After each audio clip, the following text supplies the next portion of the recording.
મારું નામ કિશોરભાઈ શેખા છે અને હું નગરપાલિકામાં એન્યુઅલએમ શાખામાં મેનેજર તરીકે નોકરી કરું છું. મારી સાથે દબાણ શાખાની ટીમ છે અને બીજા પણ કર્મચારીઓ સાથે છે.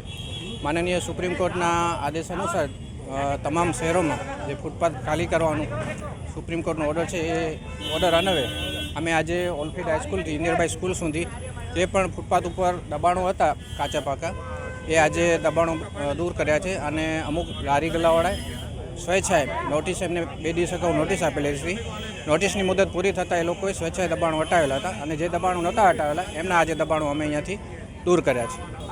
એનું કે ગણતરી હવે કરવામાં આવશે. જે ગણતરી કરી લઈશું ત્યારે તમને એનો આંકડો આપશું.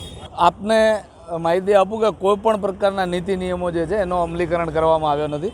સુપ્રીમ કોર્ટના નામે ભુજ શહેરના ફૂટપાથ ખાલી કરવા માટેની જે પ્રક્રિયા હાથ ધરવામાં આવી છે એનું પણ અમલીકરણ પૂરેપૂરું કરવામાં આવી નથી રહ્યું. આ લોકોએ મને ગઈકાલે કેટલીક જગ્યાએથી સમાચાર મળ્યા છે કે એમના જે ચાગલા અને વહાલા ફેરિયાઓ છે એવા ચાગલા અને વહાલા ફેરિયાઓને કહી દેવામાં આવ્યું છે કે ભાઈ તમે અત્યારે હટી જાઓ, 10 દિવસ પછી ગોઠવાઈ જાજો. બાકી ગરીબ શ્રમજીવી માણસ છે કે જેનો કોઈ હાથ પકડનારો નથી, એવા ગરીબ શ્રમજીવી અને નબળા વર્ગના ફેરિયાઓને હેરાન પરેશાન કરવા માટેનું આ છે. 2022માં ફેરિયા કાર્ડની મુદત પૂરી થઈ છે અને 2022માં ફેરિયા કાર્ડની મુદત પૂરી થઈ ગયા પછી અનેક વખત એમને રજૂઆત કરવામાં આવી છે કે ભાઈ કાયદાની અંદર જે પ્રકારની જોગવાઈ છે એ કાયદાની જોગવાઈનું અમલીકરણ કરે. નગરપાલિકાના અત્યાર સુધીના તમામ સત્તાધીશો, નગરપાલિકાના તમામ ચીફ ઓફિસરો અને નગરપાલિકાના જે અત્યારે દબાણ શાખા અને એન્યુઅલએમ શાખાના કર્મચારીઓ છે એ આ બાબતથી સુપેરે વાકેફ છે કે આ લોકોની જે રજૂઆત છે 100% સાચી છે અને વ્યાજબી છે. તેમ છતાં પણ કોઈને કોઈ કારણોસર ક્યાંય કાયદાનું અમલીકરણ કરવામાં આવી નથી રહ્યું. આ માત્ર જો હુકમી છે અને નાના વર્ગને હેરાન પરેશાન કરવાની વાત છે. એ લોકો જે જગ્યાએ વિકલ્પ આપે છે ત્યાં કને 60 કે 70 જેટલા પ્લોટ છે. કોલેજ રોડ ઉપર એ લોકો કહે છે કે તમે જતા રહો. આથી અગાઉ ભાનુશાલી નગરના ફેરિયાઓને હટાવવામાં આવ્યા અને એમને કોલેજ રોડ ઉપર સ્થાપિત કરવામાં આવ્યા હતા. ત્યાંથી માત્ર 5 દિવસ પછી ફેરિયાઓને પાછા હટાવી નાખવામાં આવ્યા. અત્યારે ઓલફેટની સામે પણ એમને કહ્યું કે વૈકલ્પિક જગ્યા, તો એ લોકો કહે કે એ લોકો લેવા માટે નથી આવ્યા. જ્યારે એમની બદલી થાય છે ત્યારે એ કર્મચારીને રીતસર બદલીનો ઓર્ડર મળે છે, એને ક્યાં જવાનું છે એવું કહેવામાં આવે છે.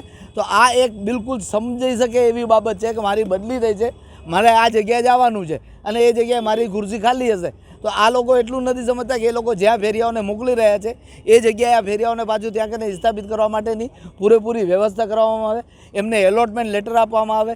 જિલ્લા કોલેજ રોડ ઉપર જે જગ્યા ખાલી કરી છે ને એ લોકો જેને વેન્ડિંગ ઝોન કહી રહ્યા છે એ વેન્ડિંગ ઝોનની અંદર અત્યારે કોઈ પણ પ્રકારની વ્યવસ્થા કરવામાં નથી આવી. માત્ર પટ્ટા કાઢવામાં આવ્યા છે અને એ પટ્ટા કાઢ્યા પછી પણ એ લોકો અત્યારે કહેતા નથી કે આ જમીનની માલિકી અમારી છે, ત્યાંથી તમને ખાલી કરાવવામાં નહીં આવે.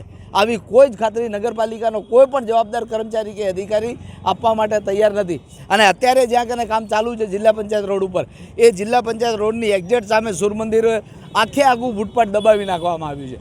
તો ત્યાં કને આ પ્રકારની કોઈ કાર્યવાહી કરવામાં આવતી નથી. જ્યારે માત્ર ગરીબ અને શ્રમજીવી માણસો જે છે એમને જ હેરાન પરેશાન કરવામાં આવી રહ્યા છે. અમે અત્યારે જે પણ કાયદાકીય પ્રોસેસ છે, અમે કાયદામાં માનનારા લોકો જે 2014નો સ્ટ્રીટ વેન્ડર એક્ટ અમારા માટે છે અને અમે કાયદામાં રહેલી બંધારણે અમને આપેલા અધિકારોનો તમામ પ્રકારે ઉપયોગ કરીને અમે અત્યારે લોકશાહી ઢબે લડાઈ લડી રહ્યા છીએ.